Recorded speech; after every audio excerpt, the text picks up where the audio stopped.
Well, good evening, everybody, and welcome to the Pastel Society of Southern California theme Thursday, April 24th, 2025. And we're going to have Margie introduce our demonstrator, Stephie Clark, here shortly. And Margie, why don't you go ahead and do your thing? Okay. Well, it was really a pleasure to have Stephie come and join us, and she came all the way from Australia, right? Yay! Yay. Yay! So tonight you can either paint along with her or you can take color notes, make comments about, where we're at and the whole thing. So please chime in if you have any questions. Yeah. And Stephie, before we got started, she showed me her beautiful poppy painting, which hopefully she'll share with everybody. I can do that. So today is Anzac Day in Australia, where it's like your Remembrance Day. So just before I popped on here, I thought I better pop out some poppies for all the men that we remember, men and women that we remember and their contributions to our freedom from World War One. So yeah, I popped that on. So you'll see that on my socials if you'd like to have a look. And I have two of my older grandchildren here who are 10 and 7, and we printed out a poppy for them and they coloured one in as well. That's so great. Yeah. So why don't we get started, Stephie? Okay. Okay. I'm gonna make Stephie, I'm gonna make you a co-host, and Yep. Perfect. then you can share your screen here. Hang on 1 second. Okay. Is it possible for one of you to spotlight me? Yeah, I can do it. Hang on a second. Yeah, if one of you spotlights me, and if you want to mute, it might be easier, and then unmute when you want to talk to me, just so that we don't get any interruptions. Okay, you are now spotlighted, and I'm going to mute everybody. Perfect. And whoops, wait a minute. That's okay. Go ahead, Steph. You there? Yep. So okay. Yep, you can hear me. Yep. Perfect. And you can see my beautiful beautiful reference photo. I've just been up in Queensland. So I'll just tell you a little bit about my my reference photo. We went up to Queensland for a whole bunch of 10 days of workshops up there, and we stayed in a lovely apartment. And this was just by the lift, but the wallpaper behind it is what I absolutely loved. And the wallpaper is from the 1920s in France, from France. So yeah, I just love the Lysianthus sitting in front of them. So I thought, well, I might just incorporate the colours of the background. So I'll just quickly tell you a little bit about my process. I've been painting with pastels from 2011. So I'm self-taught, and I basically didn't have a lesson for 4.5 years, and then I went over to France for a lesson and found a lady over there who has become one of my very good friends. And I've just developed my style with how it suits me. So my favorite paper is pastel matte. My process is quite different to probably what other people do. So what you see today or tonight is the Stephie Clark way. So what I do is I do my background, and then I'll come along with my midground, and then I have my foreground. So pretty much I'm quite happy with the composition here. I just love the light coming in from that that top right-hand corner. So I'm going to show that my light is kind of coming in from that way there. Can you guys see the edge of my paper there? Yes. Yeah, perfect. So when I'm doing something like this, the first thing I do is I always just mark about where my vase is going to sit so that I can get my proportions correct. So I kind of pop that in, and I look at, about kind of a bit of measurement. You know, it's not perfect. I don't like anything to be too perfect, but I tend not to sketch. So I just sort of go about there for the top of the vase or the middle of, you know, where the darks are in there. And then I've allowed myself plenty of room for these lisianthus to swing around. And I use my reference photo quite loosely. What I do use it for is composition. So I'm quite happy with that composition. I love the vase and the light. So when I do a background, it's really about establishing the light first and my composition first. So please ask questions if you like along the way. I love the light that comes through here. So I'm just going to establish my light first. And I think that might be kind of nice. And then I use my values. So I go from dark to light. I get my darks in my background first. Now, this was sitting on a little bit of a table. I don't feel any need to make hard lines like that. So one of the things I often do, and I'll just quickly show you, I love the application Procreate. I'm not sure if any of you guys have used it before. It's brilliant. And if I want to use my, if I want to sort of use my if I want to, sorry, if I want to interrupt, you know, what's happening here, I'll use the smudge tool and just take those hard lines away and give myself a little bit of a smudge here so that I can incorporate what I'm seeing, but not follow those hard lines. So it kind of helps me to interrupt the detail, which I really love. So that is it's a real little trick that I love to use. So then I can just take a snapshot of that and that will be in my photos. So I think I might just do that because do any of you guys do that? I think it's a really good tool to have. I'll just grab my photos. I'll just show you here. Then you can just pop your photos. See, that now sits in my photos and I can pop that into the album. And that will sit with all the information that I have in that album, which is, whoop, hello. So just don't mind me. I'm going to go back and find that album now. And see, then I can switch between the brand new one, or the original, I should say, and the one that I've interrupted to sort of start working out where my lights are. But see how that takes that detail out, and you don't feel like you need to put all that detail in. I'm a less details the better. And obviously you can put as much detail in as you like. So when I start, I always put my darks in first. Now, my favorite darks, I don't ever use black in my work. My favorite darks are Sennelier 179, which is this beautiful green. And then I have Sennelier 463, which is the most beautiful of all the blues in the whole world. Here is 463. So this is the darkest. There's no paintings that I have done ever that don't have this blue in them. They are magic. They are just so lovely. So they're my two darkest darks. So even though it's dark green, I like to go in with a green and the blue because it gives me a better dark to work with. Now I use the pastel mat, but I use my background to create out of focus. So everything in the background will be blended and pushed back. So what I'm doing now is just layering all my colors that I kind of see in the background. So I've peeled the vase off, I've peeled the flowers off, and I take time to get my background in so that I can establish the lights, the gradation of where the colors change, like where the value changes, sorry, where it stops being, it goes from a super dark to a mid to a light. And I push that into the pastel mat in a kind of a circular motion. And this is what works for me. I want to go a bit gray, but I like that blue undertone behind it.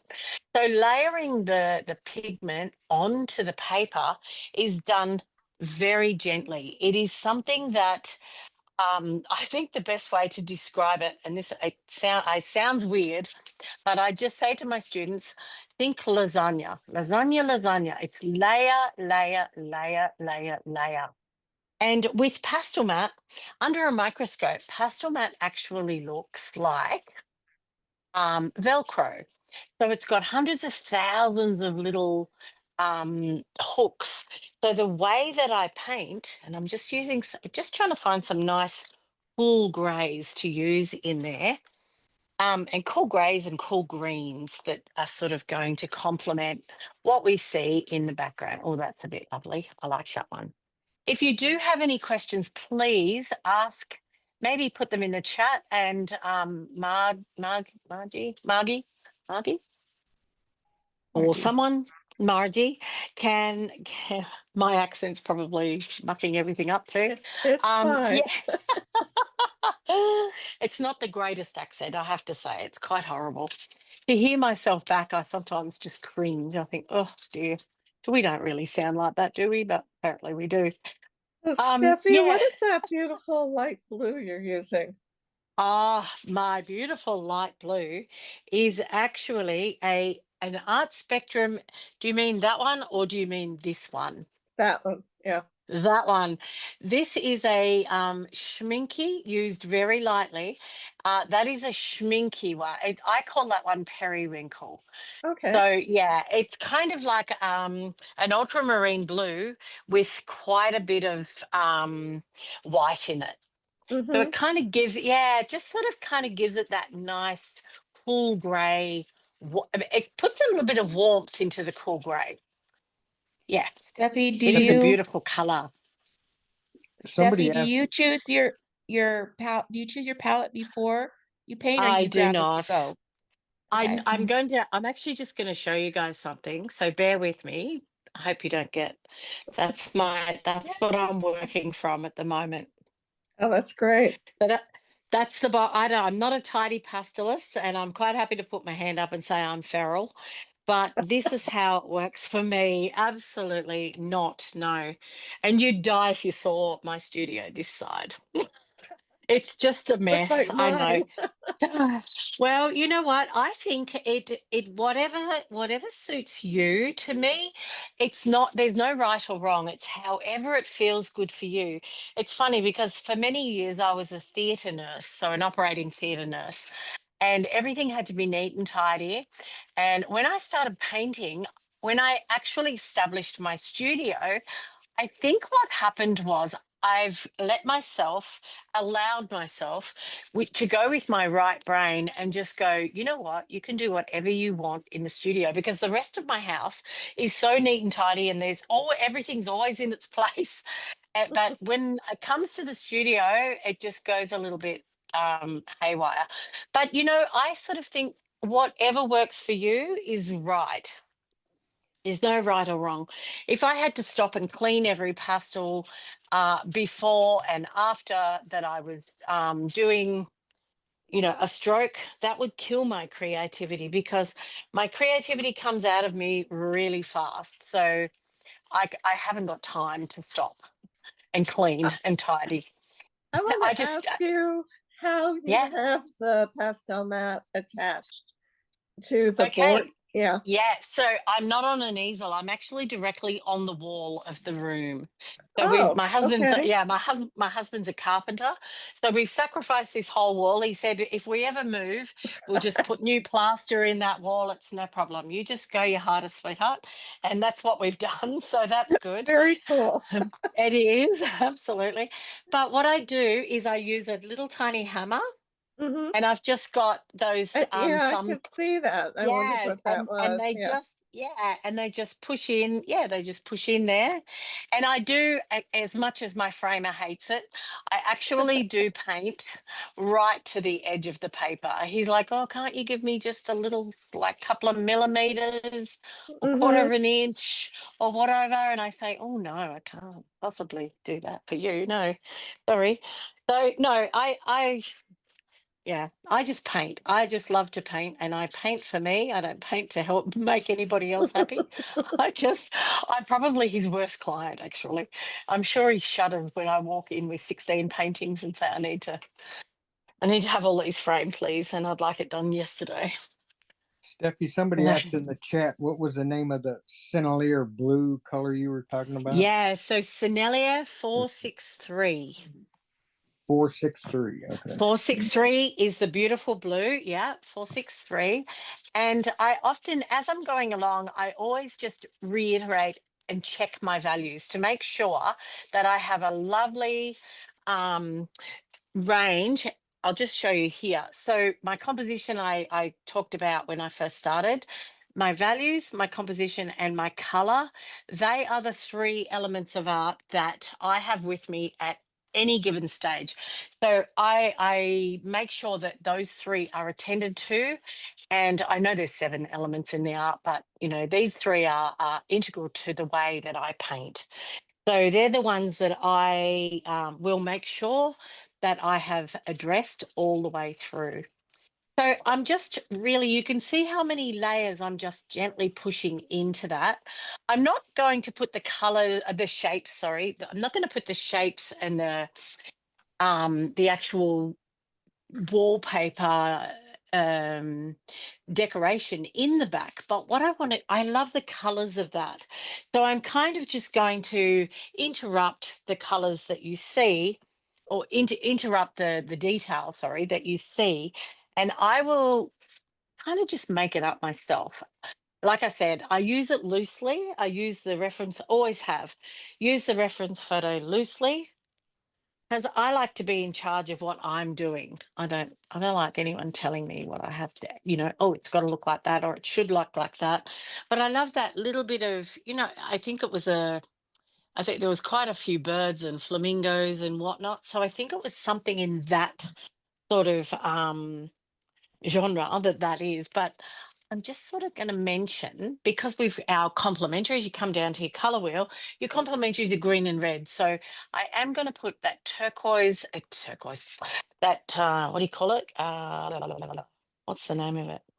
Not even the middle of the day here yet, and I can't remember the name. Terracotta turquoise. Okay, so down in here, I'm going to start putting some of that those lovely deep reds, and just getting some of that in. Actually, that's probably, there we go. And by putting that red and the green in, I can kind of, you know, almost have a gradation of terracotta to the peach up in there. So I just need to work out my values. See that nice, oh, look at that one. That's a bit schmancy. And then we can kind of, do you know what I mean? Like I'm building that dark to the light up there, and that's going to complement the greens that I put in there as well. So it's a matter of building the backgrounds. Sometimes, honestly, the backgrounds, I spend more time on my background than I actually do the subject, because I love to capture the light. To me, having all that background in, and remember that we're painting a translucent vase, like a transparent vase. So in order to make it look translucent, we have to, you know, take your time. And I can get the vase and the flowers in nice and quickly, but to have that background set and really attended to me is so important. I just adore the process of of taking my time with it and enjoying. But remember the light, remember my light's coming through here, so all the way through I'm mixing my values so that I can show a bit of value here, a bit of dark here, a bit of green there. Interrupt. Now I can sort of start leaving some of these leafy kind of feels up in here. The background's kind of done. And now when I come to my midground, I can kind of start thinking, you know, well, not even thinking, suggesting that maybe, just maybe, there could be a little bit of wallpaper behind. And I might just put in some lost and found edges. Do you guys say over in America, do you say lost and found or hard and soft edges? Lost and found. Lost and found, yeah. I think lost and found makes more sense, but yeah, some people just go, what? What's a lost and found? So yeah. Anyway, so I quite like that little, see that little spot of light over on the corner there? Quite like that. Let's get a little bit of that over there. This is where we can leave those lost and found edges and sort of start building, to my way of thinking. This is what builds the depth to our art. There's something about that wallpaper that attracted me.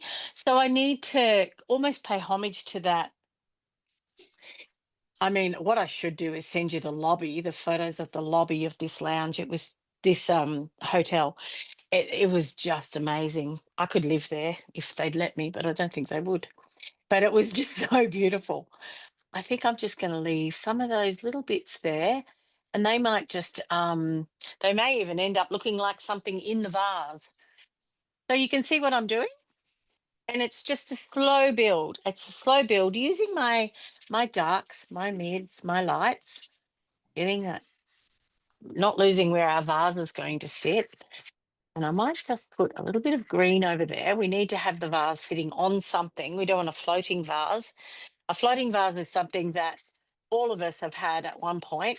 And the best way to solidify and sit down and stop them wriggling around really is your darks. And this is where 463, it is just the best thing to seat things down. Now, because the light's kind of coming, at the back and through that right hand side, to me the shadow is almost at the front. So I'm just going to seat that down. Get my. I'm painting all the colours that I see in the vase through the vase. Well, not in the vase, through the vase. So once my paper, I feel like my paper's kind of starting to fill up. Well, the first layer, it's not filling up, but you know what I mean. Once I sort of start making those marks, I'm just looking for a nice green. You know how you can have 45,000 different pastels, but you can never find the right green? Are you party to that? Yep. Is anyone else party to that? Isn't it a menace? It's just such a pest. So I'm like, no, still can't find the right green. But my favorite greens really are in the Sennelier range. I love and I'm not sponsored by them, trust me. I bang on about Sennelier pastels, but I just love I love their warm greens. I think they have a lot to add to our art. Now, I want to add a little bit more light coming out of that. Can you see how you can almost see the vase already? It's anytime you're painting a vase, it's smoke and mirrors. It's not tricky if you paint from the back to the front. I can hear you all say, oh yeah, not tricky. I bet it is. But it is something that just takes time to establish. I can see the side of the vase sort of coming down there, but I love that. See the little fern behind it? You guys have all got the reference photo in front of you. I can see that lovely little, it's almost a warm green of the fern in there. I really like that. So whilst I don't want to paint the fern, I do want to pay homage to that and give her a little bit of light going on there. Maybe see how when you put a light over that gorgeous 463, it's just the most stunning, stunning, stunning color. Isn't that lovely? Yeah. Actually, I think Cindy, weren't you came to one of our classes in France, didn't you? I'm sure Cindy was Yes, there. yes, I did. Yes, I did. And Yeah, Pornichet. yeah. Yes, In that's when I. Pornichet, that's Yeah, yep, that was wonderful with Marie France there. Yeah. yeah. So yeah. See how we can leave those lost and found edges, and they can become something, but the colors that I've used in the background just help it, help the vase. That will help the vase sit, but also it almost, whilst you're not saying that's the wallpaper, when I start putting the vase in, that will really, really almost become part of the vase. So I'm quite happy with that already. Now, I do want to bring some of that red in there. and just give it a quick little blend. And do you guys all use pastel mat, or what's the main because sometimes I go to some places and they're like, no, we've never heard of pastel mat, we don't like pastel mat, or we don't use that. So what's the main support that you guys use? Probably you are. Are you art? Yeah, Yeah. okay. I have a friend, Lynn Addy, our founder and past president, and she just not too long ago discovered pastel mat. And at first, it was causing her problems, and then she realized you really got to build up a layer or two first, and then it really starts working. And so she loves it now. Yeah, absolutely. And I would say to you that most people stop before they should, Yeah, because they go, no, it doesn't work. But if you show, like I said before, if you put it in with like lasagna, layer, you will get exactly what you are after if you play with the paper. All she's saying is, okay, give me a few more layers, and you need to layer gently, not, don't try yeah, and fill it up, just layer, right. Now I'm going to establish this shape down here, and see how just by using the background and gently, we can see the light coming through, yeah, and then it sort of disappears down that way. And I I love think use I love the way you were talking about that. You're laying the background of the vase, and it's just gonna appear out of nowhere when you start putting some highlights and stuff in there. That's awesome. It's absolutely. And that is just observation. That is looking at what we're painting and not running in and wanting to put this rose here in first. These are actually Lysianthus, but it's looking at painting from the back to the front. If you Yeah. follow that process, oh, look at this. Look at that little bit of pink up there. Why don't we just dance a little bit of that pink up in there? And I've chosen that lovely coral, that almost a corally kind of pink. So I think I might even just put a little bit of that down there for the shadow, and then up into the light. We're just going to dance three values. I always use three values, and I think that will contrast nicely with our red roses. Oh, sorry, with our white yellow roses. I think that will be quite sweet. What do you guys think about that? I reckon that's kind of nice. Yeah. And even using that, how we talked about that periwinkle, the periwinkle really for me almost substitutes where the bird is. Can you see that bird sitting on there? So it's like I've kind of paid homage to that little bird by using the periwinkle there. I like that. What do you guys reckon? I think that looks all right. I'm okay with that. And it Looks comes great. from blue. Yeah, so it comes from blue. So this is why, you need to have your color wheel nearby, because when you come from blue, to give it a complementary, we're using that orange. So the red that I've chosen is that, that corally kind of orange color that's just going to complement that little kiss of blue that we have happening in there as well. And you can use as little or as much as you want. Not sure I want that much, but you know how it is. And I find too, if you want to just knock it back, just use the complement. You all know that though, that if you want to knock a color back, you use its complementary to knock it back. Yeah. Somebody asked in the chat, the periwinkle what number is that, and is it centillier or something else? No, look, it can be anything. I haven't met a periwinkle that I don't love. Doesn't matter the make. This one is actually Schminke, but I'm just going to bring this one here in, and this is a Gordon Becken. So I'm just, because this is a bit darker, you know how I use the three values? Because this is my darker side, this is my lighter side. I need to show my light. Sometimes showing your light is just going down a value, and instead of like, I'll just show you.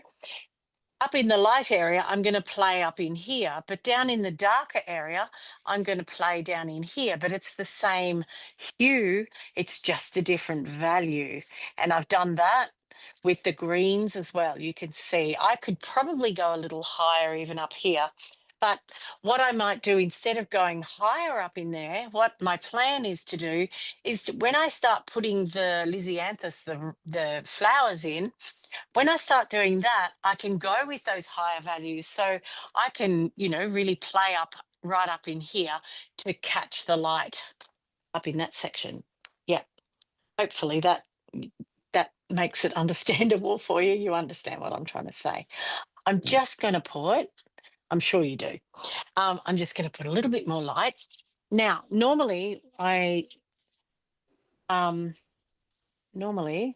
only time I wear gloves is if I've had a nice manicure and I want to keep it nice, but I'm on the tail end of this one, so it's okay. Or I need 5 clean fingers, and I pop a glove on sometimes to grab 5 clean fingers. And because I've been messing about down in here, actually I might do that before I put my glove on, and then I can sort of start moving that around. But can you see how we've got a bit of mid ground, we've got a bit of background? I do want to just tidy this up here to I like to have my background fully in, so that when it comes time to put my all the detail in, I don't have to worry about filling in the background. So a little bit of blue, a little bit of green. So do you guys have got any questions as to the process or what I'm actually doing? Feel free to unmute yourself if you have a question. Yeah. So besides you, Art, what does everybody else use? Wow. Good question. All I can speak for is myself, because that's mostly all I use. Yeah, okay. So the ones of you that use sanded papers, have you tried? Because if I'm using a sanded paper, my go-to is Lux Archival. Do you use Lux Archival? Yeah, some people do. I believe so. I Okay. like the Dakota Pastel. Oh, I don't know that one. The travel block. I know that Okay. Tony Elaine is a big fan of that. And it's just really easy for me to put in a backpack and take it with a small box of pastels. Right. See, when I'm traveling, I'm using, I just take a pad of pastel mat, because it comes with, it's just a few too many hard lines just there. So I'm just going to knock some of them back. It comes with the glassine between it. So it means I can store 24 paintings in it. And I just take my Hillman backpack and off we go. We have a lovely paint. Well, so far, I think that's looking okay. I like a little bit of red in there. I'm not sure whether I need just a kiss more red on this side. I'm just going to zip back over here, because I need to have a gradation of where this is sitting, but I need that gradation between the green and the red to flow and not look too, see how now I've smudged it. It's just a little bit easier to sort of see where you almost just suggest a bench that it's sitting on, instead of being a definite hard line. Once upon a time, I would have followed the reference photo to the limit, and done everything in there. But I think the more you paint, and I paint every day, and the more you paint, the more confident you almost become with leaving bits and pieces out or putting bits and pieces in. Now, I just want to start establishing some of the darks that are going to bring the shape of the vase out.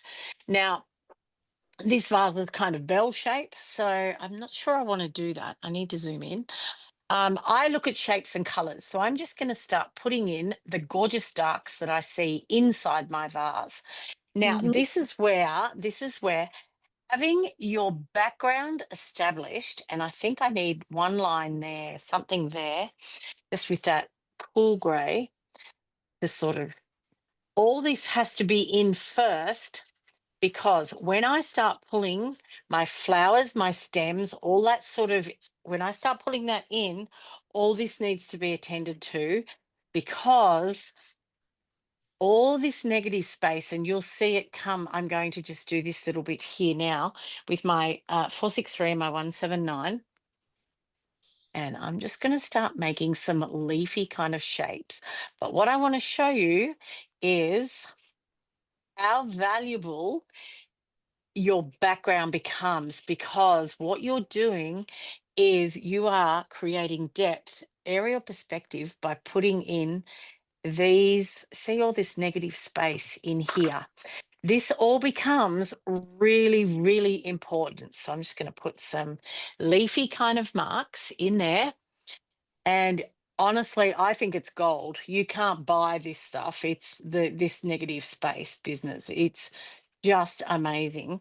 And it is so crucial to making things look trans, Mhm. translucent and transparent. So with my greens, I'm now going to come up, look at this little stack of little greens over here. I'm going to start putting in some of my leafy, this is still lost mid-ground. We're starting to just sort of go, well, there's going to be a few here, there's going to be a few there. I love a good bud. I'm a bit of a bud fan. So I'm going to put in those little buds, you know, that sort of hang around. But Mhm. over the top of those darks, have a look how beautiful you can glaze your values in with pastel mat. Now you've seen how many layers already that I've put with just my background. We're not even close to putting all the layers on yet. So it is something. Pastel mat is absolute gold, because you can put so many, it will just keep taking layer upon layer upon layer. And when you get to, so if you guys are wanting to try pastel mat, when you do get to, you know, where you think, oh gosh, I've run out of tooth, there's no such thing. All she's telling you, she can be a little bit stubborn. That's absolutely true. But all she's telling you is, I need you to go to a softer pastel. Go to something Okay. softer, and I will play nicely if you go to a softer pastel. So in my first layers, you know, you've seen me layer, layer, layer. I'm just going to zoom back there and go back to the original so I can kind of see where I'm going to put everything. Yeah, I start with my drier kind of pastels. I start with my, say, Rembrandt, my, you know, the harder kind of pastels that that I suppose on UArt it would be the same. The ones that you use in your background are not the soft ones that we use. I'm just going to pull some of these darker ones down. What do you reckon? Yeah, so I use my Art Spectrum Extra Soft. Do you guys know those ones? They're beautiful. They're Australian pastels. Everybody needs to get around them. Mhm. Mainly because I'm Australian. No, they're really, really beautiful. And I'm not sponsored by them either. But, Sure. but they are super, they are super beautiful pastels. They really are. But they're good for background. You know, you get to layer, you get to move those around. So all this foliage is going in. Now you can see that there's a, you know, there's a lot of, I've made some marks that kind of look like leaves, and marks that don't really look like leaves. They're all important, because at some point for me it's really important to not tell your viewer absolutely everything they need to know straight up. You need to have those lost and found edges, to my way of thinking, to create interest, to create movement. Now over here I really love the red that we've got going on in behind, so I'm going to kind of pull out some of my main. I'm going to put, I love this flow of roses here, and I think I might start, what do you reckon? I think I'll start, and that's something Australians, we all say, what do you reckon? All it means is, you guys say reckon? Do you No, guys say that or not really? No. No. Okay. no. So basically all I'm asking is, what do you reckon? Don't you think so? Just your opinion. It's a rhetorical question. You don't need to answer it. It's just like, yeah, what do you reckon? So yeah, no, we do say that. And I've noticed in my Patreon videos I say it a lot. Mm. Now with my I'm going to put my first color, my first little rose in. Now see these gorgeous darks. I need to go a lot darker than what I've started with. So let's go in. What do you reckon? Here, I nearly said it again. I reckon a nice dark, and this is where you need to go to your lovely soft pastels so that you can glaze and layer and layer and layer. Now, because I have this very dirty hand and I want to start playing with my beautiful light ones, just going to whip a little glove on. So that's the reason. I could stop and wash my hands, but that would be wasting time. So let's just put in over that, just going to glaze in a couple of values. And I think I might kind of go in with maybe a little pinky feel. Pinky, what do you think? I think maybe a little pinky with a bit of lemon for the white flower, I reckon. And Stephie, I wanted to ask you, I thought yeah, a set of the Conte Paris. yes. Have you ever used those? I often use them right at the very end. Oh, And okay. So yeah. no, it's a good question. I use them at the end. I love them. They were actually my first pastels ever I'll show you my first pastels. This is my first set of Contis. Look at them. Oh, nice. Yeah. Aren't they? They're just delicious. But I tend not to use them now. They're very special to me. But I do use them every day, every time I paint, because they're perfect for these little hard lines that you want to just Mm-hmm. go. Yep. So they often come when I'm finished something like that, and I just want to put a little kiss of detail. I'll use a little Conti. I'm quite happy with the shape of this one, so I might just give her a little shape just to sort of go, yep, that's okay for my first bud. So that's I'm kind of heading with that little bud there. What do you think? Mm-hmm. And you know what? I Lovely. think I think I'm just gonna, it's not on the picture, but I'm gonna give her a kiss of red over that side because I love the glow from that. So I Mm-hmm. feel like I could get away with that little glow happening on that one. This is why I don't like to stick to exactly what I'm doing. What you're seeing is um a honestly, this is just my interpretation of what's in front of me, and for Mm-hmm. me that's really important, is that I get to tell you how I see things.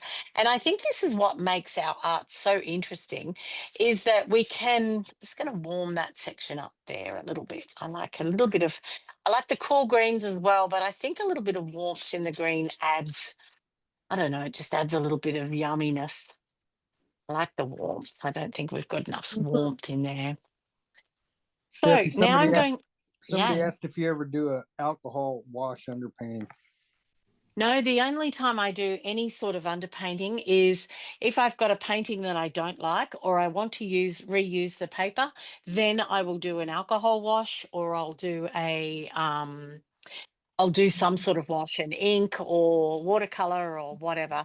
But to start a painting, absolutely never.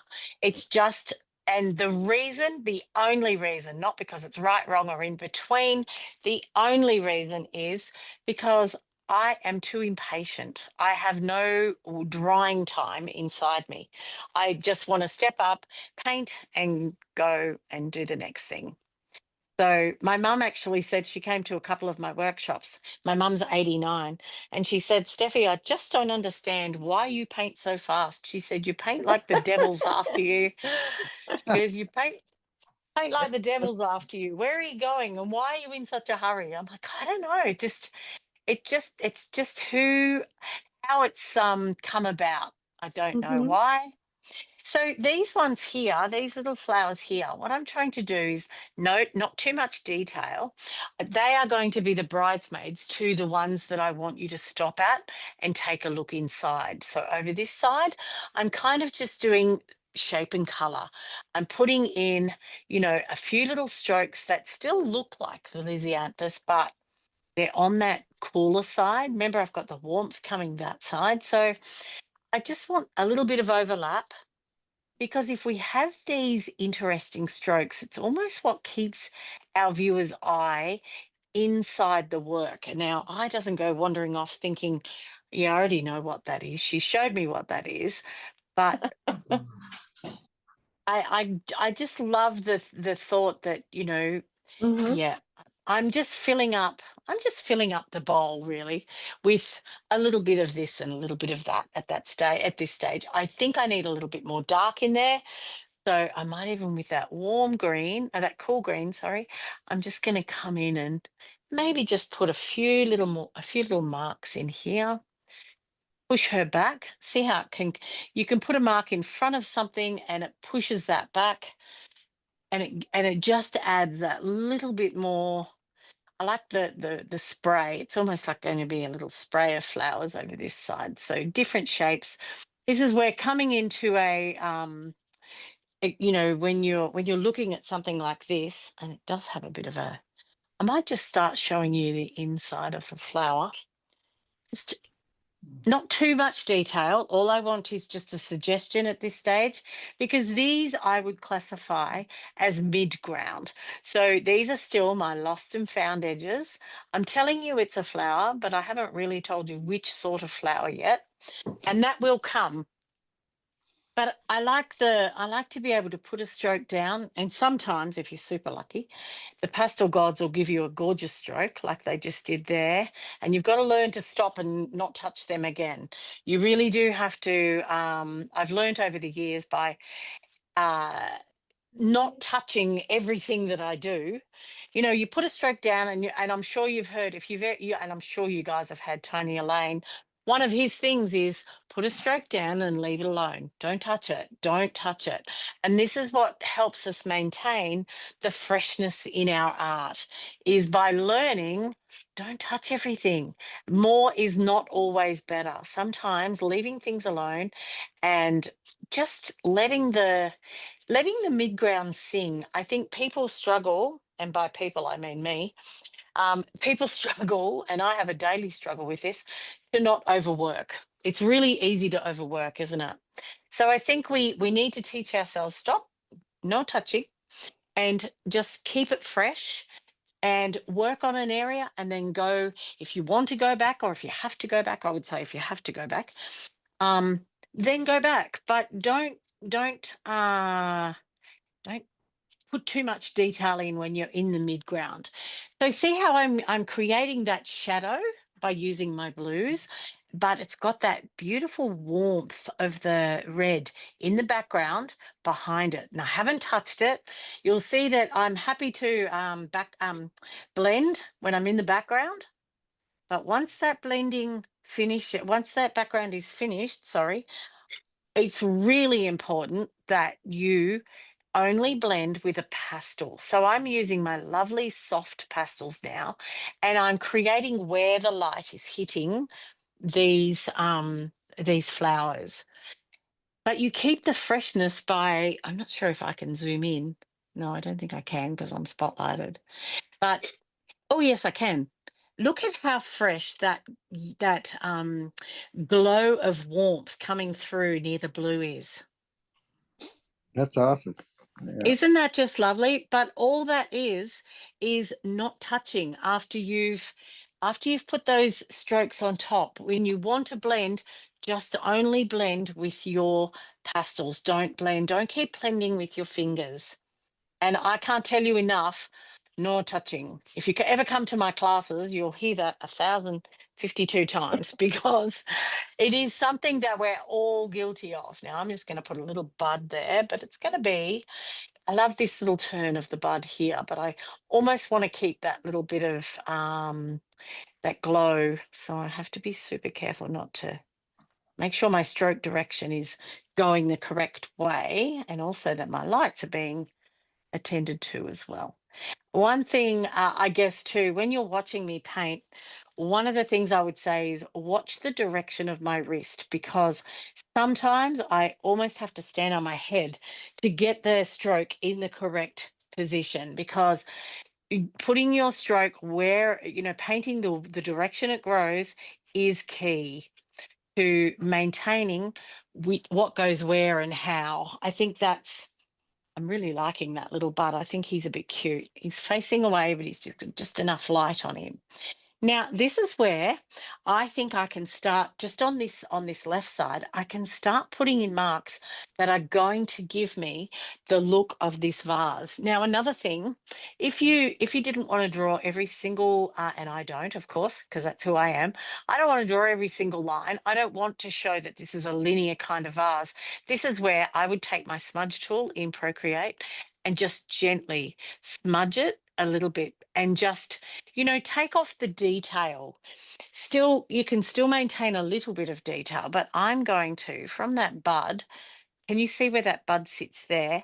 I'm now from this side going to start pulling in from the left side, pulling in strokes like this, and I might give that a little blend because I'm still in my background in this bit, and see how we can create the edge of that vase by very gently. And this, Margie, is where your Conti pastels come into play. Because if you've got, and I keep Okay. these, I buy these by the millions. If I will now, very, very lightly, almost pull down and join that up, and you've got the side of your vase done. Wow. See Yeah, how that's that great. it just happens. That's not me. That's the magic pastel. Trust me. That Thank is the you. magic. No, no, it's the magic pastel. So now I need to go out of Procreate and back to where do I want the side of my vase to be visible? Maybe, maybe not. I'll give you a little tip besides be nice to your mother. I think one of the tips will be, I'm just going to pull that down there.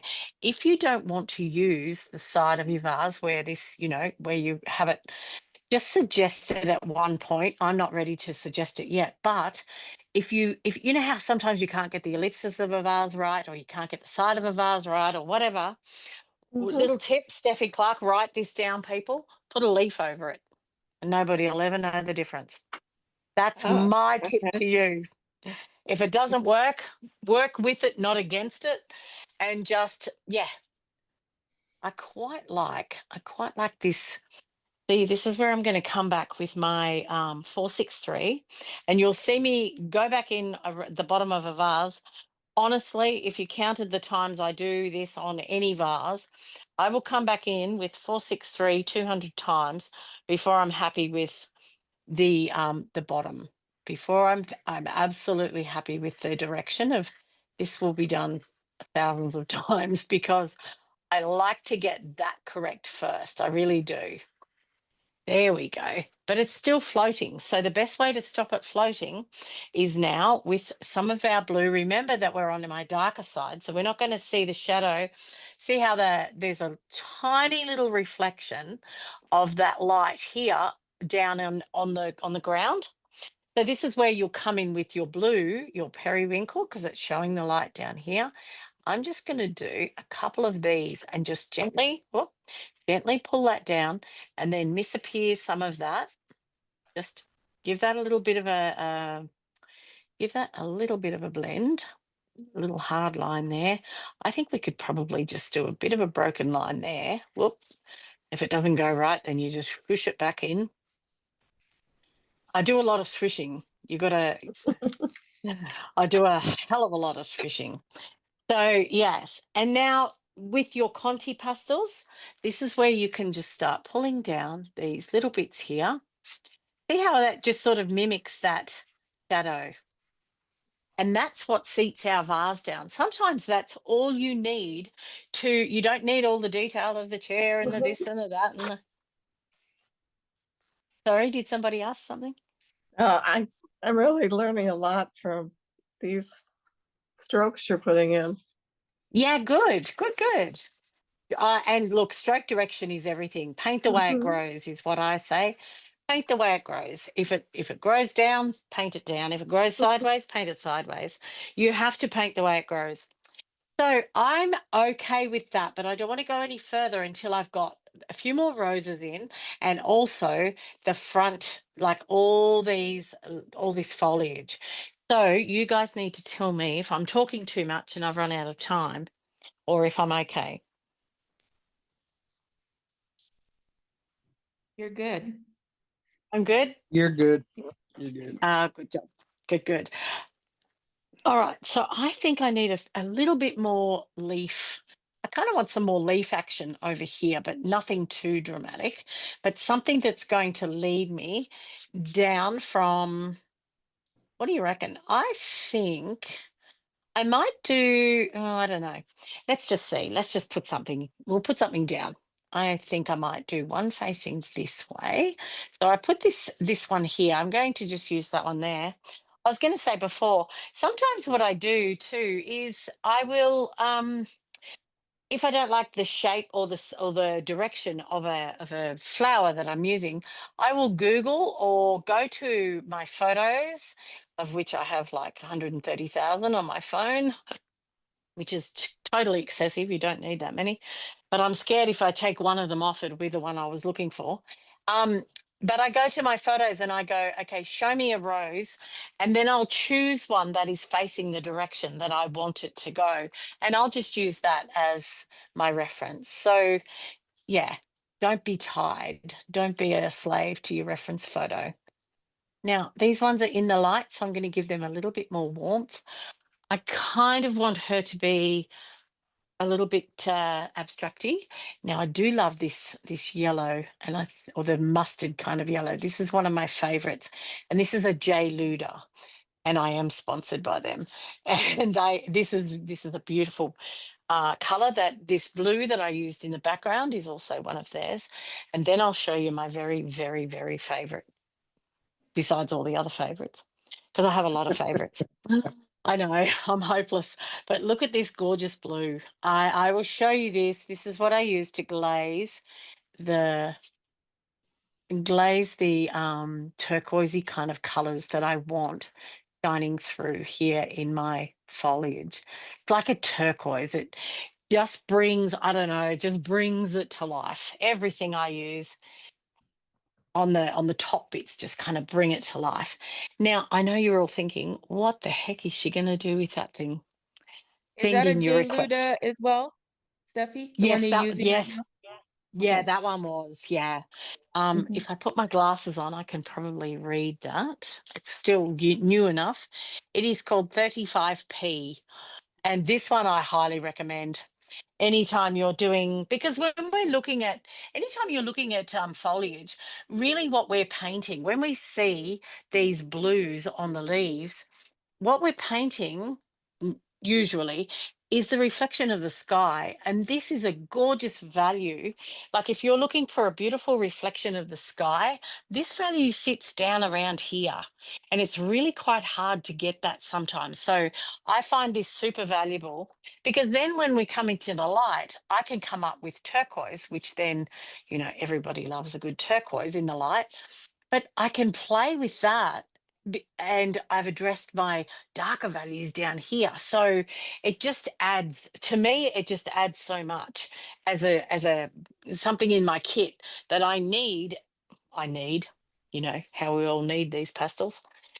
And I know that if you're part of a pastel society, you know the feeling when you need something. You all need it. We're all pastel addicts at the end of the day, aren't we? That's right. So this one here, I am just going to go, okay, I think I'm going to put something like this up the back. She is going to be a little bit abstract, but I'm going to start really making her look like I'm going to face her this way. And, just sort of, you don't want them all in a row, which I've managed to do. And if you do that, that's no problem. Don't panic. You don't go jumping out any windows, because pastels are the most forgiving medium, aren't they? So this one, I don't mind showing things in different stages. Flowers, sorry, not things. They get their feelings hurt if you don't talk about them properly. Pastels really, like, they're so forgiving, and I feel like we can get away with if you make a mistake, I don't like to think of pastels ever making a mistake. I think it's you learn something that you shouldn't have done. So that's, it's what not to do sometimes. Even when we step up every day to the easel. I'm just looking for that really nice pink that I had before. Here we go. I'm just going to put a little bit of pink, a little bit of warmth in there. And she's quite big, but she's the beginning of movement. And I am going to cover her up with the next one and then bring them down. I think I could probably put a little bit of pink in there as well. But I think pastels are the most forgiving medium. And this is why when you're doing your backgrounds, never put your pastels away until until you have signed your painting and you are ready to say yes, it's finished. Because if you ever need to push back, and if we ever need to, I do on a daily basis, if I ever think, oh, I've done that, I've overdone it, I've overworked it, or whatever, you can always come back, take that whole rose out, go back to your background, pop your background in and go again. So don't pop your, I'm going to tell you something that most teachers will say, no, clean them and put them back where you found them. Nah, leave them out until the end, because you need to be able to go back and, you might change your mind and say, well, I didn't really want that there. Now I want it elsewhere. I really like that little bit of green that's just going to show. See how I've just slowly turned that little rose and it looks like she's facing the other way? But she also looks like she's had a good bloom. She might be at the end of her career and she's just making way for the others. What do you reckon? I think that looks okay. Looks I might awesome. even I might even just add a little bit of blue because we've got that on the periwinkle. I still, to right now, I have not used white. Okay, so this is really important. Don't start with your whites, even though you think you can see whites. Grab your values chart. And I would be more than happy to share those 3 photos. I'm happy to send them through to Margie if anyone's interested. Just let me know if you are interested. And they are something that is super valuable to have on your easel. I carry them on my box. I carry them wherever I go because I don't ever hope that I think I'm that smart that I don't need them anymore.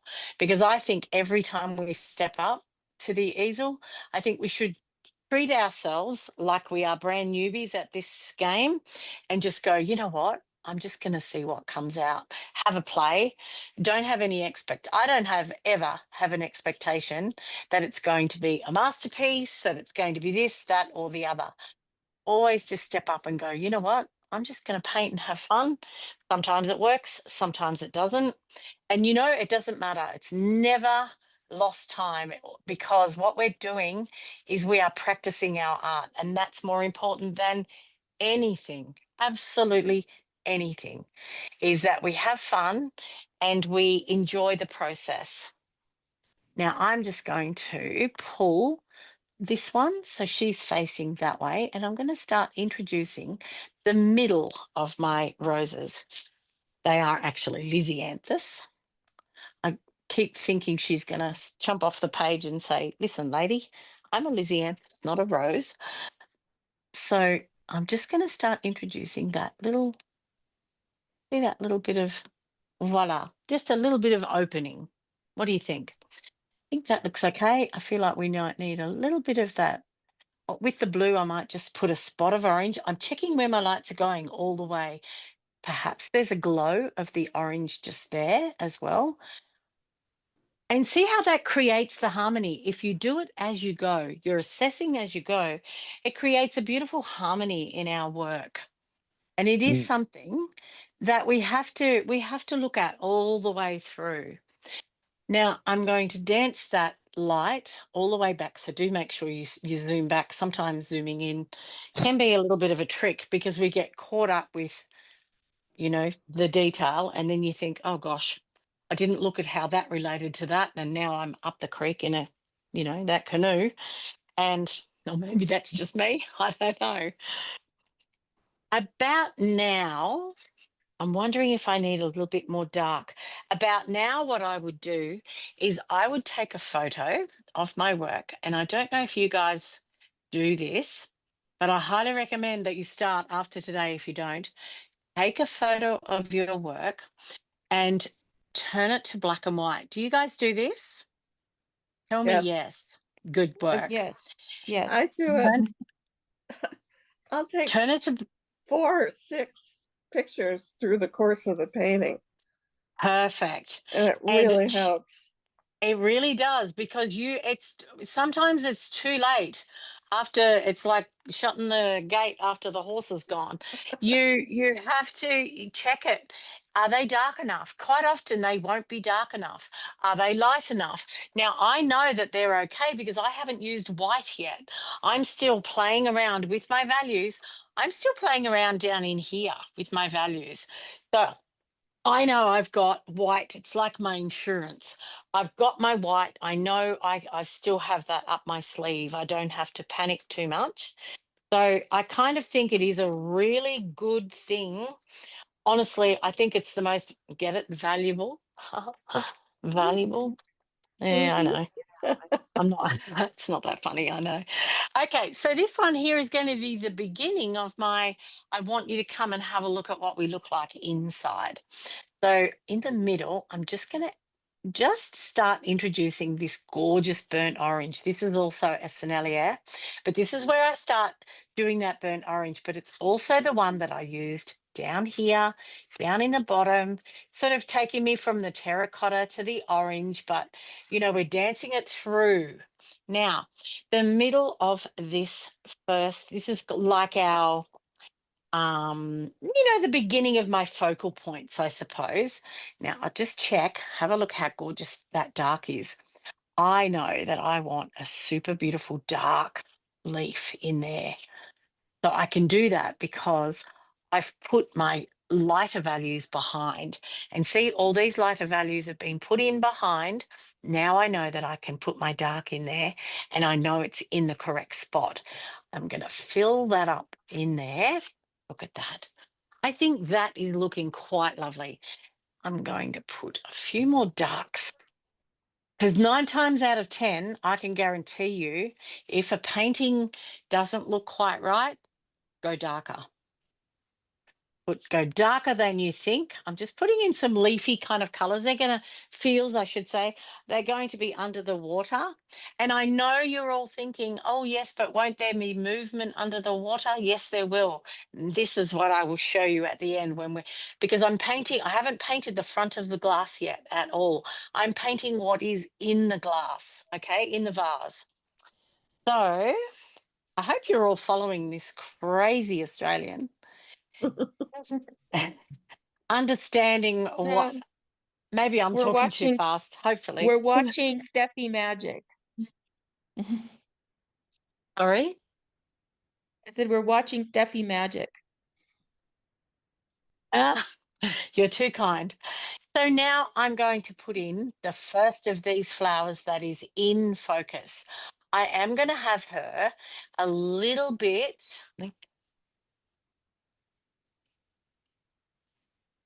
Are you still there? Yeah, we're here. Ah, good job. I thought you might have all gone to sleep. It's getting dark, getting late over there. Just checking you're all there.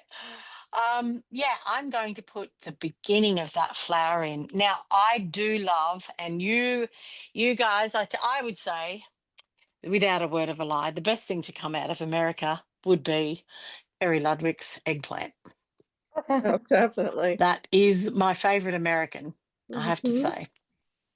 And all my friends in America wouldn't be very happy to hear that, but that's my favorite American so far. So there's my gorgeous beginning. That's the middle of this rose, okay? Now, with my values that I've used in these ones, I can start building these back petals. So even when I'm doing a flower, and we'll make her a little bit open, I'm still painting from the back to the front, but this is my focal. So I'm going to take a little bit more care I want her overlapping just over the top of that one. If you see these ones here, you can see that they are suggested, aren't they? These ones are mid-ground. These are the bridesmaids to these beauties. Okay. So when you're thinking what you're painting and why you're painting it, I think if you have an understanding, being a nurse, I think everything has to have a rationale. Everything I do, if there's got to be a reason that you do things. And when I first started painting with uh my very nursing brain, I'm like, well, if you do that, what's the rationale behind doing that? So for me, mid-ground, background, mid-ground, foreground gave me the rationale as to why I put certain strokes where I put them. So that would be, if I ever have to tell anyone why I do the things I do, that's the reason, is because I am slowly building I'm building the depth. I'm building where she is going to sit. I'm building the interest. Now you will also see now that I'm starting to build the light. You remember the light's coming down here. I'm going to pull that gorgeous bit of light up in there.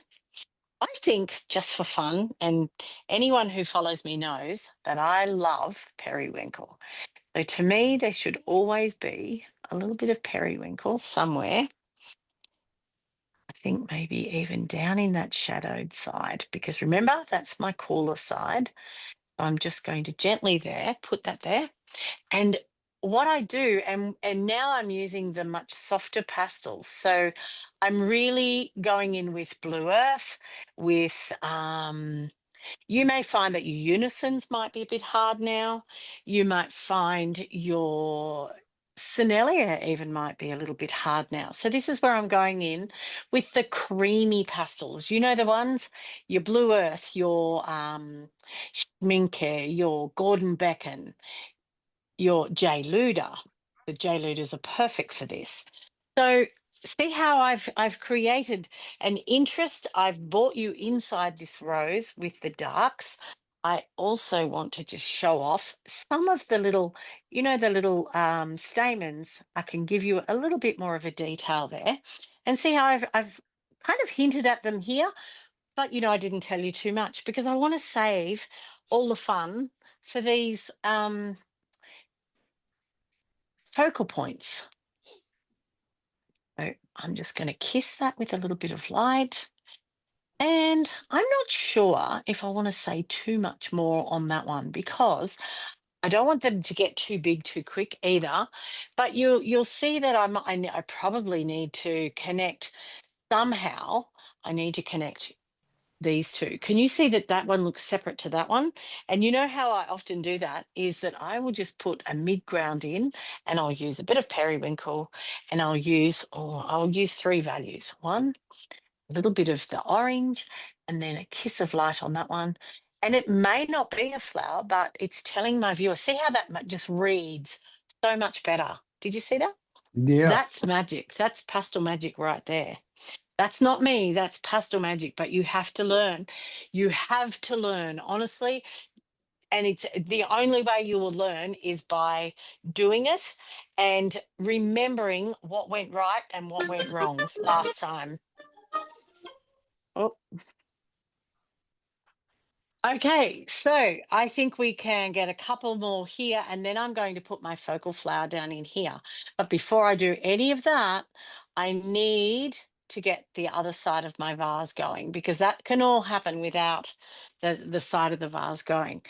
So you can see, I'm going to go back to Procreate and I just have a look and see what it looks like once I've misappeared that side. So I'll zoom in there. Let's have a look. I don't think I'll worry about the ellipsis on the vase. I want to show you how to put a very simple vase in, and I'll do that. Actually do that last. So on that side, I think, let's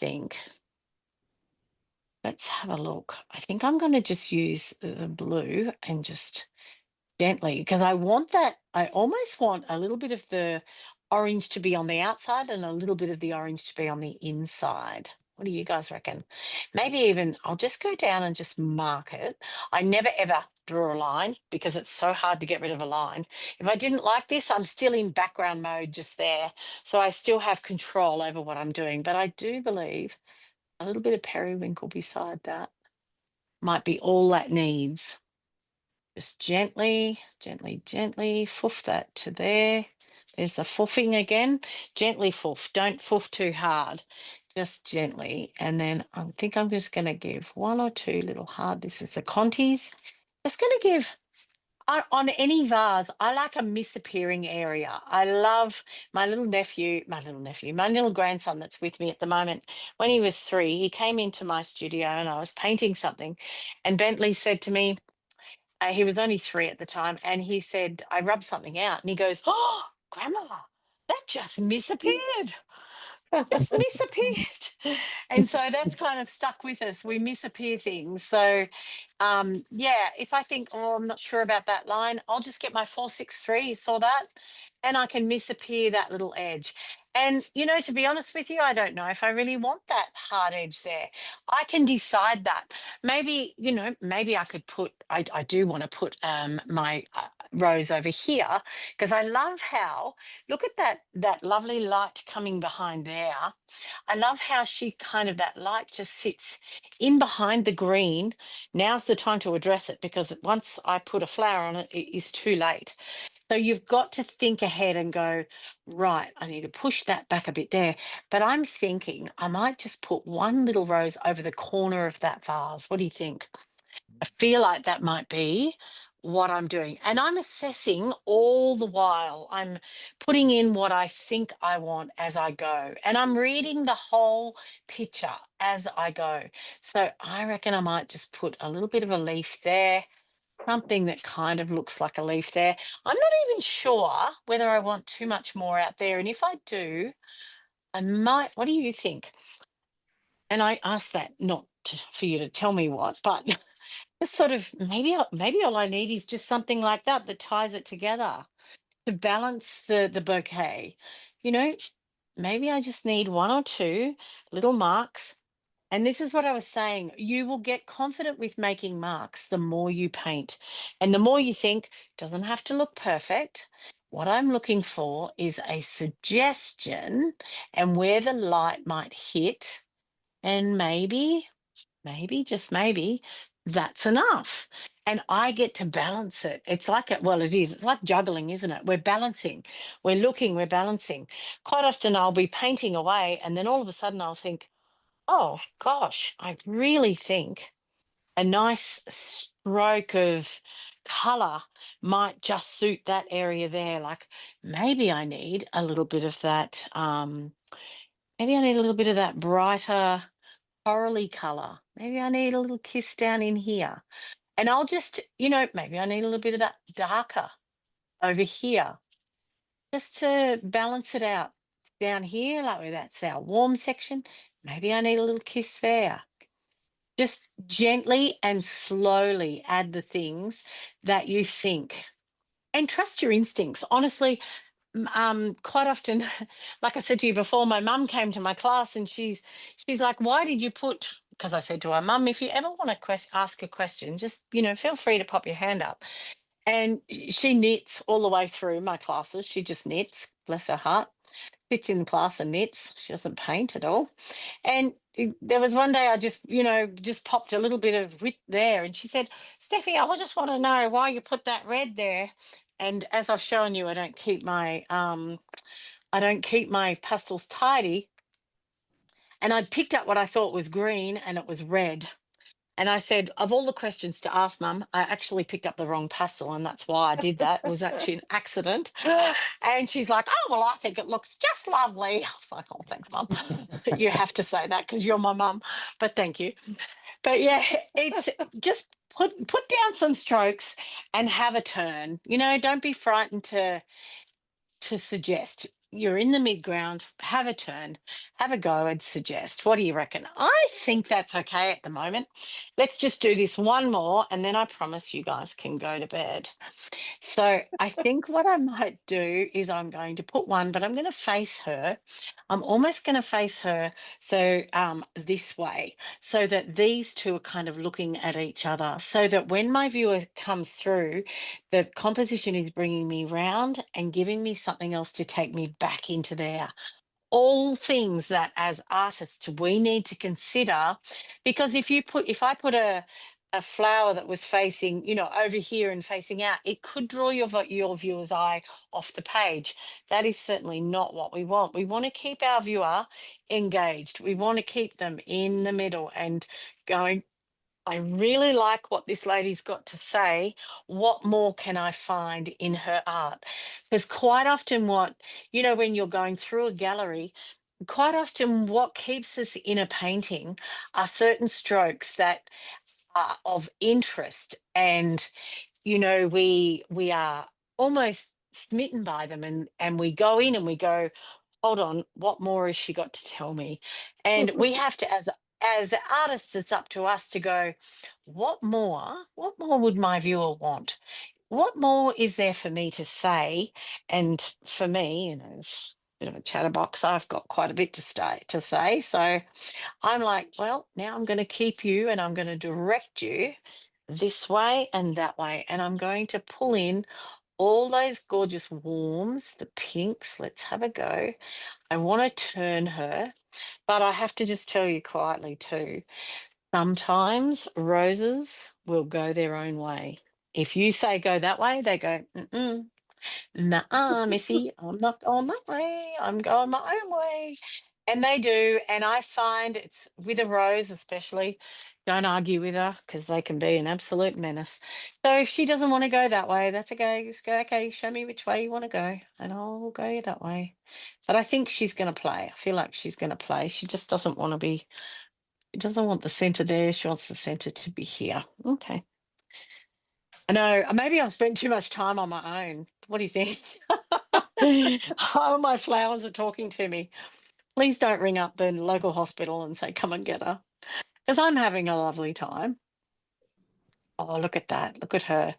And quite often, if you understand and you follow what she's saying, you do. It's almost, I do. I just kind of go, oh, thank you for that. That was really lovely.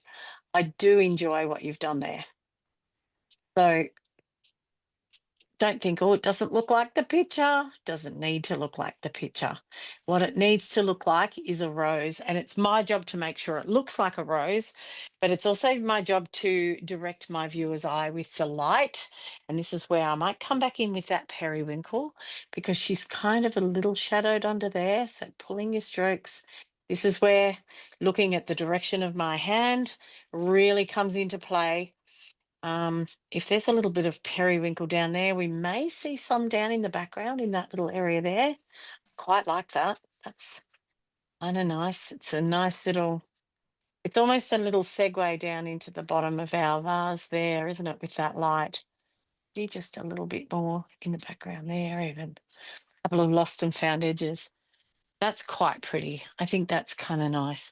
I'm not sure I want to say too much more, but I do want to show my viewer, and this is where, have a look at the edges. This is where these hard edges, and you start using your harder pastels to make some lovely hard edges for where your viewer's eye needs to stop. Because anytime we put a hard edge, that's where we're going, okay, this is where I want you to stop. This is where, and if we give them a hard edge to stop there, hopefully, once I get the front of the vase on, they'll go, oh, voila, voila, that's a nice one. And it will segue us back up to really enjoying that set of roses. I think that's really sweet. I don't know that sometimes she might want you to put more in, just don't listen to her then. I think that's enough. I think we kind of go, okay, little bit of light there, kiss of light in there. And now, maybe, oh, you can't see the back of that one, but maybe even a kiss of light in that one. Less is more. But see how we've given them that really, it's really nice segue into the vase. I kind of like that. Are you guys happy with that? I'm having an awesome time. This is one of the best floral demos I've ever seen. This is amazing. I Oh, agree. that's way too kind. Thank you. Thank you.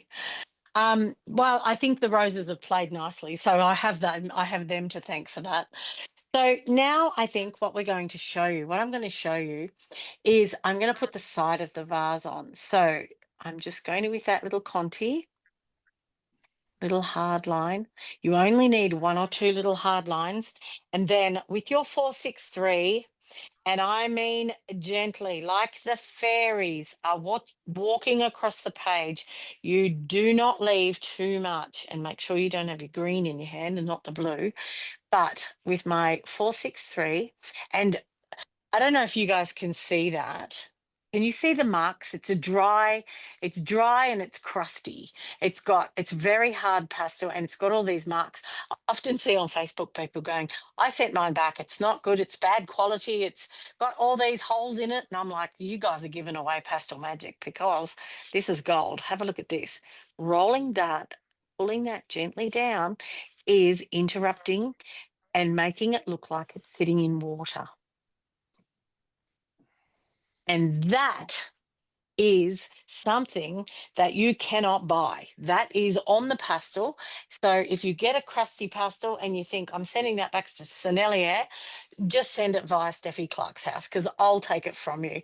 It is absolute gold, that stuff, because you cannot get those patterns that are made on the pastel. I love them when I unwrap them and they're really crusty. I think they are fantastic.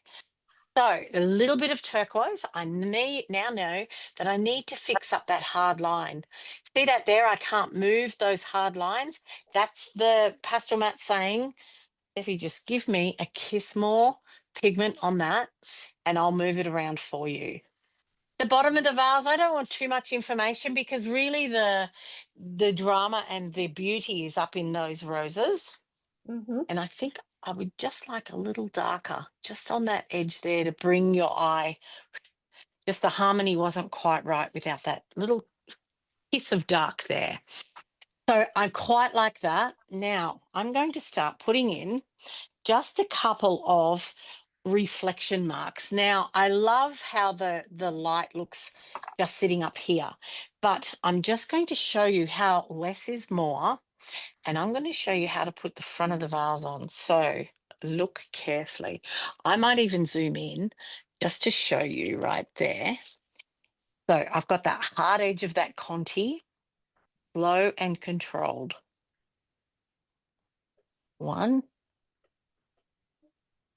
2, and that is the vase. That's all you need to say for the vase. And then you can start putting in where your reflection lines are. I'll zoom back out just so that you can see the whole vase, because all that just tells you all that information that we put in is inside the vase. That's the last thing to go on. Now I'm just going to tidy up, put a little bit of, this is this gorgeous blue from J. Luda. You know how I told you that was my favorite, the other one? This one really is. Just don't tell the others. This is 35H. That is something that I use to show a water line. So I'm going to say the water line sits a bit here. You don't need to move that. I just put that down and then gently and release the pressure. And that is enough to tell my viewer where the water sits. Can you Wow. see that? Yeah. Isn't it magic? Isn't that just magic? And honestly, that's not me. That's just the pastels doing the beautiful work for us. I just think, and anytime you want to knock something back, just grab your 463 and gently, I mean gently, give it a little. I'm going to leave a couple of little marks where the lines might, like the reflection, because when I start now, I want to start putting in a little bit of, I'm almost finished. So bear with me. I'm just going to go up here. There's a little bit of reflection here, and I just want to get that reflection out there as well. So we're just going to push that back there a little bit and maybe just seat her down. Again, that's not quite right. So I get my 463 and I interrupt that line, seat her down. Oh, hello. Pushing too hard. That's me, not them. It's just me pushing too hard. In fact, I think I might just put periwinkle because I love it down along there. Make it look like it's just sitting. It's looking more like a mason vase and not like this, but that's okay. I'm okay because whatever I'm doing is working with I stop reading this, I start reading this. You probably saw that about 2/3 of the way in. You've got to start reading your own work. You can't rely on what's here to tell you what's good here. And the more you do that, the more instinctive your art becomes. And also, the more you it is. I'm Stephie Clark. I'm over here doing what Stephie Clark does. You need to be over there doing what you're doing. Now, I think the light is coming down there. So I think we're going to catch a kiss of light there. And this is the only white I will use. And that is a white schminky. And I'm going to give her a little dot of schminky there. Now I can come in and go, okay, with the schminky white, I think we're going to hit a little bit there, use it sparingly, a little bit there, perhaps even up in there. And I reckon we could probably put a little hard edge just in there to give her, well, I might even just a little hard edge in there. Oh, let's just morph that one. So let me just put something in behind that because that's too big. So I reckon that's okay. I don't think I should probably do any more schminky. I think that's kind of nice. But look at where your lights come. They're going to go boom. You know, hold on, and I'll just grab the correct turquoise. I put a little bit of turquoise where the light's going to hit. I think it's going to hit there, kiss there. Less is more. You see, I've danced it through. Maybe it'll kiss just there, but I think that's going to be the light there. And I think I need a kiss of light just there. Might just catch the top of that one. And see how sending your viewer's eye, oh, I don't know, I'll risk it and put a little one there as well. But I think that's probably okay. Across the vase, I wouldn't mind just another couple of, just a bit of movement, just to create a bit of movement, a couple of those lines, soft edge. And down on the bottom, we're going to grab that gorgeous Conti again, seat her down, just give her a little blur, a bit of a broken line. I have to just concentrate. I would now turn that to black and white, make sure that everything looks good. I do love that misappearing edge just there. I quite like that. She sits down a bit. I would probably just pull maybe a bit of green, maybe something there. What do you reckon? Maybe, you know what I think? See that red in there? I reckon we need to reflect that red out. Oh, lost and found. Now I need a new glove on my glove. Guys, I really do need a new glove on my glove. Okay, so feed her down. There's all a bit dirty now. And remember the gently, the things were coming down that way. Now I need to step back. I've got a chair that I sit on and go, all right, before I do anything more, do I need to say any more? Is there any more to be said? Now, you probably look at this and think, well, she's probably 80% done. Boom, you are correct, because I stop when I'm 80% done. The reason I stop when I'm 80% done is because that keeps a freshness in my art. And that for me is the most important thing about stepping up. I want that freshness to be maintained. I want to be able to know that I haven't overworked my work. And I think if you live by the rule of stopping when you are 80% done, you will not run into trouble. You really won't. Now I'm just going to put a little bit more dark in that background there. I'm going to sit that down. I'm not sure if that's correct. Does it look right to you guys, or does that look a bit dodgy there? Feel free to say. Feel free to say if it doesn't look quite right. But, oh, look at those gorgeous marks on that 463. I think, you know what? I think that's okay. I think for now, that's okay. If I need to come back, I can. And if I don't, I won't. Now, sometimes, depending on what it looks like, sometimes, and to me, it's just occurred to me, but look how we can get that from that. It has just occurred to me that look at this beautiful deep red comes through, it's here, but it almost looks like there's a petal that's falling. So I am going to put a little petal just with 3 values using the same values I've used there. 3 little,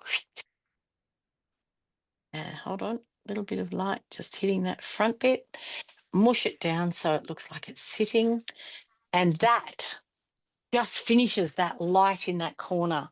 What do you reckon? I feel like I'm looking for a hard line just there. And I'm pretty happy with that. Now, at this point, this is where I decide how and when I will sign. So I quite like that deep red. And I think this is quite a nice quiet area. So what I might do is I will just gently sign. Now, my signature can be part of the painting or it can be misappearing.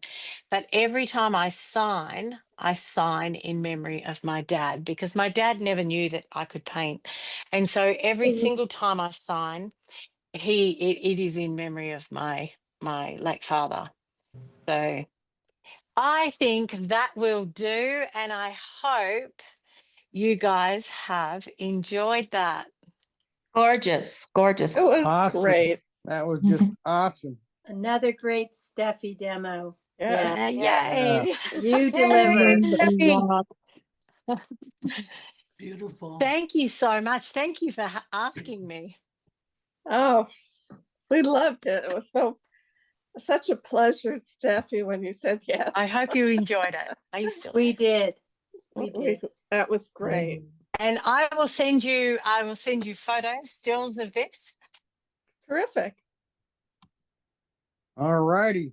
Well, again, Stephie, thank you. That was one of the best florals I've ever seen. And I really appreciate the fact that you put that much work into it and that we're all still here. That's awesome.